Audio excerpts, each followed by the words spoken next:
ಅಪಾರ ಬಂಧು ಬಾಂಧವರು ಸೇರಿದ್ರು. ಮನೆಯಲ್ಲಿ ಎಲ್ಲರೂ ಶೋಕ ಸಾಗರದಲ್ಲಿ ಮುಳುಗಿದ್ದರು. 4 ಜನ ಗಂಡು ಮಕ್ಕಳು ಒಬ್ಬ ಮಗಳನ್ನು ಪತ್ನಿಯನ್ನು ಬಿಟ್ಟು ಅಗಲಿದ್ರು.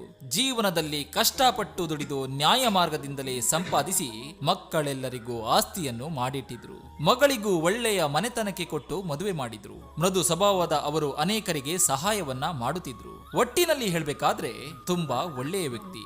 ಸಕಲ ಸಿದ್ಧತೆಗಳನ್ನು ಮಾಡಿ ಶವಯಾತ್ರೆಗೆ ಅಣಿಯಾಗಿ ಇನ್ನೇನು ಶವ ಪೆಟ್ಟಿಗೆಯನ್ನು ಎತ್ತಬೇಕು ಎನ್ನುವಷ್ಟರಲ್ಲಿ ಒಬ್ಬ ವ್ಯಕ್ತಿ ಓಡುತ್ತಾ ಬಂದು ತಡೀರಿ ತಡೀರಿ ನನ್ನದೊಂದು ಅಹವಾಲಿದೆ ಎಂದು ಅಡ್ಡಿಪಡಿಸಿದನು. ನೆರೆದಿರುವ ಜನಸ್ತೋಮದಲ್ಲಿ ಆತಂಕವೇರ್ಪಟ್ಟಿತು. ಅದರಲ್ಲಿ ಯಜಮಾನರೊಬ್ಬರು ಮುಂದೆ ಬಂದು ಏನೆಂದು ವಿಚಾರಿಸಿದಾಗ ಆ ವ್ಯಕ್ತಿಯು ಹೇಳಿದ್ದು ಕೇಳಿ ಎಲ್ಲರೂ ಆಶ್ಚರ್ಯಚಕಿತರಾದರು. ನನಗೆ ಇವರು 15 ಲಕ್ಷ ರೂಪಾಯಿ ಕೊಡುವುದಿದೆ, ನನ್ನಿಂದ ಇವರು ಸಾಲ ಪಡೆದಿದ್ದರು ಎಂದಾಗ ಗುಸುಗುಸು ಪ್ರಾರಂಭವಾಯಿತು.